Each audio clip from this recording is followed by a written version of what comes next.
What inspired you to become a teacher? I would have to say what inspired me to become a teacher is definitely the fact that I love talking about communications. I love talking about diversity and celebrating that. So when I was in my undergraduate education, one of the classes that I took was intercultural communications. And it really blew my mind as far as talking about gender and ethnicity and race, and I just knew that that was something that I wanted to be pivotal in changing for our community. So ultimately for me, I really knew that I wanted to be pivotal in changing how people think about race, class, gender, all of those different types of things that I said I have to be a teacher. So tell us a little bit about your educational background. Well, definitely. I have a few different degrees. People would call me a little crazy because I love school, but I have a bachelor's degree from Cal State Northridge, and that's in communications. I have a master's degree in higher education with a specialization in online teaching and learning from Kaplan University. And then I also have lastly, a master's degree in communications with a specialty in organizational management, and that one's from Gonzaga University.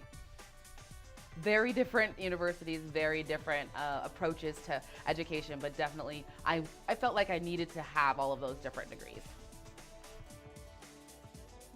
What rewards do you look forward to from teaching?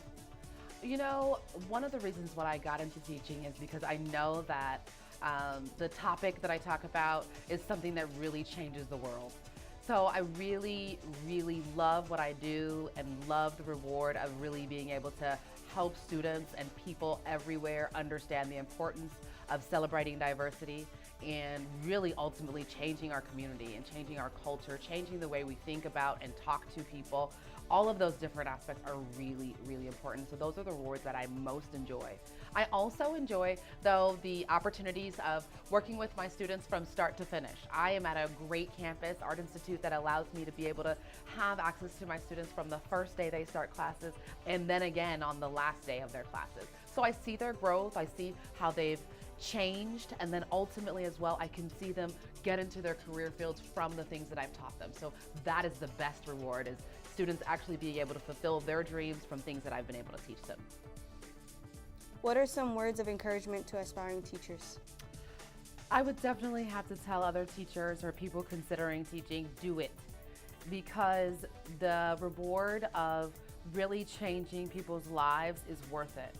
You have to understand that ultimately the opportunity for you teaching is really going to come from you. You have to network and you have to really show your ability. Once you're able to really show your personality and show that you know your stuff, you know the skills, you'll get the teaching job. It'll just come to you. Don't chase the money, just chase your dream.